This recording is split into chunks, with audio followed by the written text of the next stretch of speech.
하나님 우리 아버지와 주 예수 그리스도로부터 오는 은혜와 평강이 오늘 주일 공동 예배에 참석하신 발법교회 모든 성도님들과 함께하기를 바랍니다. 성도 여러분, 지난 주일에 저는 목사님이셨던 아버지를 모시고 신방을 다닌 경험에 대해서 여러분들에게 말씀드렸습니다. 그런데 그때 기억을 제가 좀 더듬으면 신방 갈 때 신방 선물로 성구들이 새겨진 작은 액자들을 가지고 갔던 것 같습니다. 그리고 주로 그 액자들에 새겨진 성구들은 내게 능력 주신 자 안에서 모든 것을 할 수 있다라는 빌립보서 4장 13절의 말씀, 또는 내 시작은 미약했으나 내 나중은 심히 창대하리라 라는 욥기 8장 7절의 말씀들이 주로 있었던 것 같습니다. 특별히 욥기 8장 7절의 말씀은 뒤늦게 목사님이 되셨던 아버지가 특별히 좋아하던 성구였습니다. 물론 저희 아버지도 신학을 공부하셨으니까 하나님의 말씀을 전체 문맥을 통해 파악하지 않고 이렇게 한 구절만 따로 떼어내서 읽는 것은 올바른 성경 읽기가 아니라는 것쯤은 알고 계셨을 겁니다. 그럼에도 불구하고 언제나 목회가 힘들 때면 이 말씀으로 스스로를 위로하셨던 것으로 제가 기억이 납니다. 사실 오늘 말씀인 구하라 그러면 너희에게 주실 것이요, 찾으라 그러면 찾아낼 것이요, 문을 두드리라 그러면 너희에게 열릴 것이다 라는 이 성구 또한 예수님께서 어떤 집의 문을 이렇게 두드리는 그림과 함께 신방 갈 때 자주 신방 선물로 가지고 다니던 성구 중에 하나였습니다. 그래서인지 오늘 이 말씀은 우리나라 성도들이 매우 좋아하는 성구입니다. 하긴 듣기만 해도 참 좋은 예수님의 말씀입니다. 즉 말씀 그대로라면 내가 하나님께 간절한 마음으로 기도만 하면 우리의 아버지이신 하나님께서 아들을 사랑하는 심정으로 다 들어주시겠다는 의미이니 얼마나 좋은 말씀입니까? 어쩌면 예수님의 많은 말씀 중에서 이 말씀만큼 우리의 인생에 위로가 되는 말씀도 없는 것 같습니다. 성도 여러분, 그런데 정말로 이 말씀 그대로 우리가 기도만 하면 하나님께서는 우리의 기도를 다 들어주시는 걸까?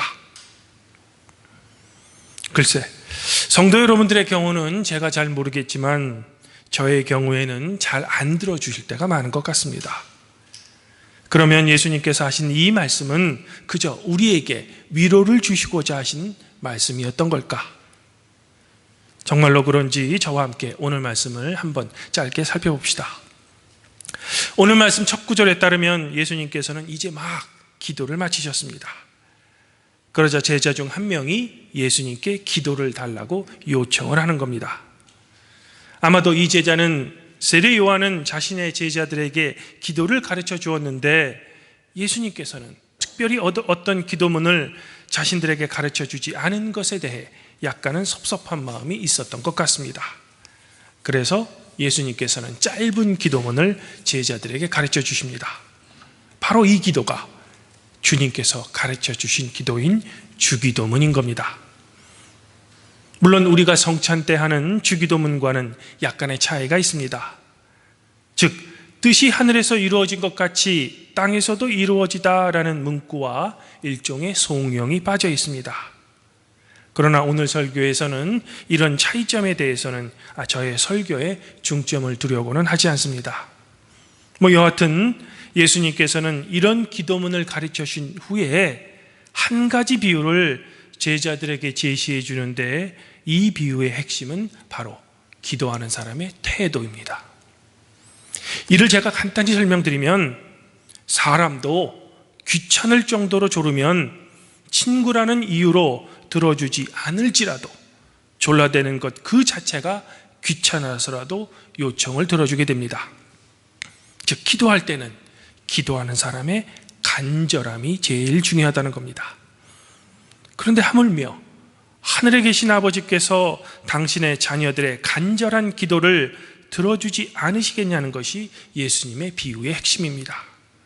그러면서 덧붙여 하시는 말씀이 앞서 말씀드린 구하라, 그러면 너희에게 주실 것이요, 찾으라, 그러면 찾아낼 것이요, 문을 두드리라, 그러면 너희에게 열릴 것이니 구하는 이마다 받을 것이요, 찾는 이가 찾아낼 것이요, 두드리는 이에게는 열릴 것이다 라는 말씀인 겁니다.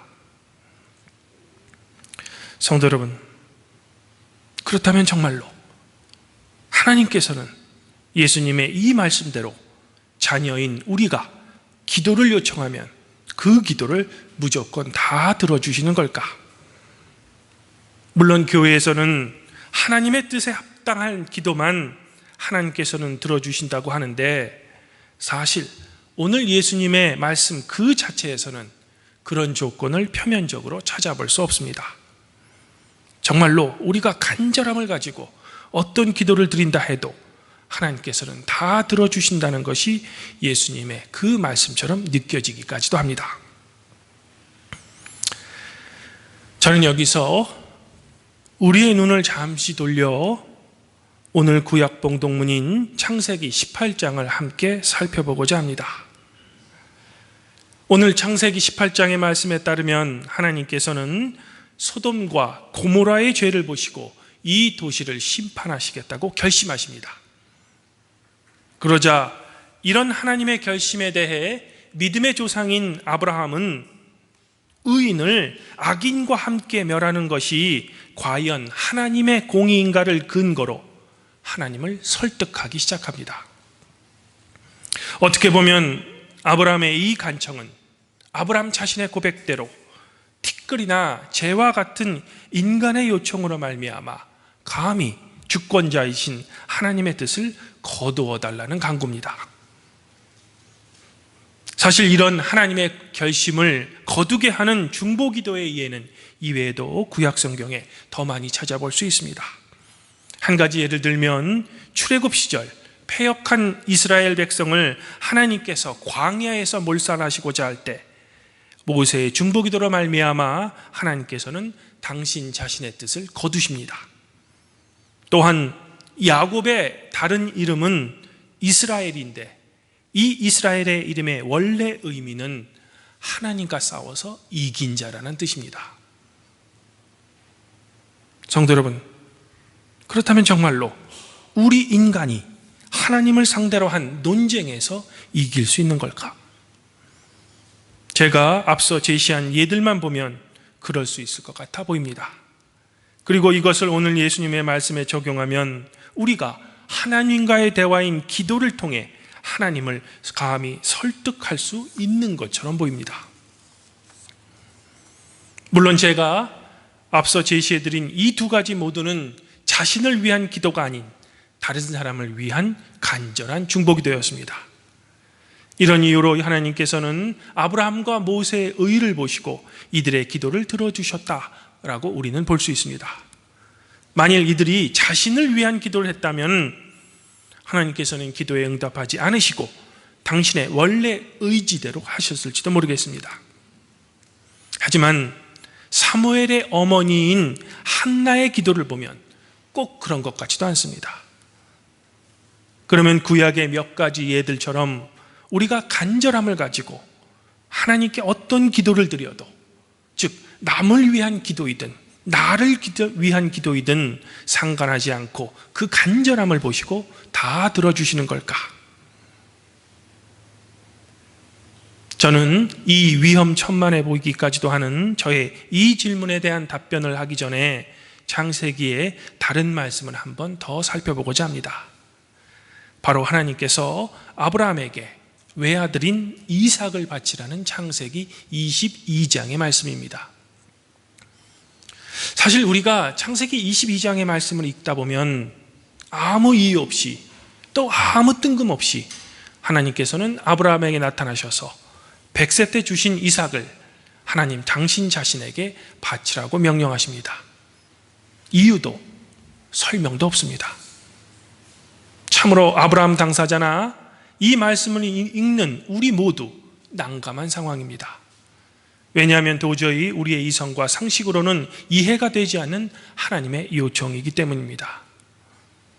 또한 성경 내에서 인신제사를 그토록이나 금하셨던 하나님 자신의 말씀에도 위배되는 요청처럼 보입니다. 그래서 이런 이유로 어떤 성경 해석가들은 아브라함이 100세 때 이삭을 얻자 하나님을 예전처럼 섬기지 않았으므로 질투하시는 하나님께서 아브라함의 믿음을 시험하시고자 했다는 것입니다. 충분히 가능한 해석입니다. 그런데 제가 창세기 22장을 읽을 때마다 늘 궁금하게 생각하는 점은 창세기 18장에서 소돔과 고모라를 위해 그렇게도 끈질기게 하나님을 설득하는 아브라함의 모습이 전혀 보이지 않는다는 겁니다. 그저 하나님의 명령에 아침 일찍 일어나 두 종과 이삭을 데리고 하나님이 지시하는 곳으로 여행을 떠났을 뿐입니다. 그러면 혹시 아브라함이 당시 정말로 의인이었기 때문에 다른 사람을 위한 간청을 했지만 이삭은 자신의 아들이므로 감히 하나님께 그 이유를 묻지 않았던 것일까? 하지만 아브라함도 사람인데 어떻게 그렇게 할 수 있겠습니까? 아마도 100세 때 얻은 아들을 바치라는 하나님께 이 요청에 대해 소돔과 고모라 때보다 더 간절히 하나님께 기도했을 것 같습니다. 그리고 만일 그렇게 했다면 오늘 예수님의 말씀처럼 아브라함의 간절함을 보더라도 하나님께서는 당신 자신의 의지를 거두셨을지도 모르겠습니다. 하지만 창세기 22장에는 이삭을 위한 중보기도는 찾아볼 수 없습니다. 결론적으로 하나님이 정말로 외아들 이삭을 죽이려고 칼을 높이 들었을 때 그때서야 하나님께서 갑자기 나타나셔서 이 상황에 개입하신 후에야 이제야 내가 하나님을 경외하는 줄 알았다고 말씀하실 뿐입니다. 사랑하는 성도 여러분, 소돔과 고모라를 위해 중보기도를 통해 하나님과 논쟁하던 창세기 18장의 아브라함의 모습, 그리고 외아들 이삭을 바치라는 하나님의 요청에 대해서는 단 한마디의 논쟁도 없이 그저 순종하는 창세기 22장의 아브라함의 서로 상반된 모습이 우리에게 전달하고 있는 것은 무엇일까? 그리고 이것이 오늘 예수님께서 말씀하신 기도의 태도와는 어떤 관계가 있는 걸까? 먼저 대조적인 아브라함의 기도의 태도에서 우리는 하나님과 우리 자신의 관계 속에 서 있는 우리 인간들의 자율과 타율의 긴장관계를 파악해야 합니다. 창세기 18장에서 하나님께서는 비록 당신께서 최종 결정권을 갖고 계신다 하더라도 아브라함으로 하여금 하나님의 결정에 대해 의심하고 질문하고 논쟁하는 태도를 허락하시는 것처럼 보입니다. 그리고 이를 오늘 예수님의 말씀에 적용하면 우리가 하나님께 구하고 찾고 두드릴 것을 허락하신다는 겁니다. 이처럼 하나님께서는 우리들의 자발적인 참여를 원하고 계시는 겁니다. 그러나 만일 우리의 모든 기도의 요청이 우리의 뜻대로 된다면 그것은 하나님께서는 당신 자신의 의지가 전혀 없는 무의미한 하나님으로 전락해버립니다. 그러하기에 창세기 22장에서 하나님께서는 그 어떤 의심이나 질문 그리고 논쟁이 허락되지 않는 주권자로서의 모습을 우리에게 보여주시는 겁니다. 이 경우 어떤 요청이나 간구도 허락되지 않습니다. 오직 절대자에 대한 순종만이 존재할 뿐입니다. 하지만 이런 신앙이라면 자칫 잘못하면 맹목적인 광신의 종교가 될 수 있는 것입니다. 그러므로 하나님께서는 인간 역사의 절대 주권자로서 인간이 이러한 하나님 앞에서 절대 순종할 수밖에 없는 존재일지라도 우리의 아버지이신 하나님께서는 역설적이게도 우리의 의심과 질문 그리고 하나님을 향한 기도의 방법을 통해 우리의 요청에 대해 듣기를 원하시고 계시는 겁니다. 어떤 의미에서 하나님께 기도로 요청하는 것과 하나님께 순종하는 것 모두 우리들의 영적 행위 안에 포함될 수 있는 겁니다. 사랑하는 성도 여러분, 이제 자율과 타율의 이 긴장 관계를 오늘 예수님께서 말씀하신 기도의 태도에 적용시켜 봅시다.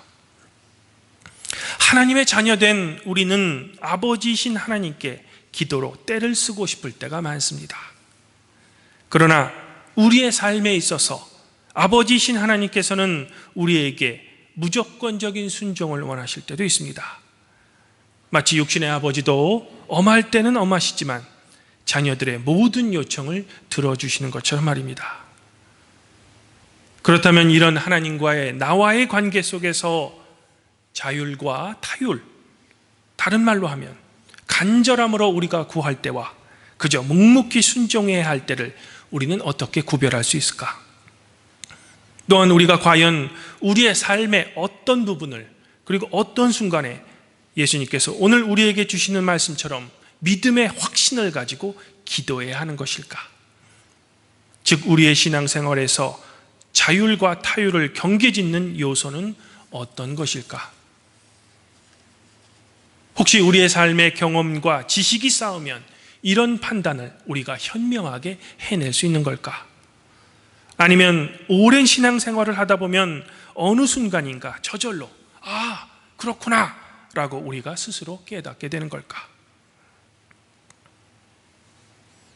주님 안에서 한 형제자매인 발법교회 성도 여러분,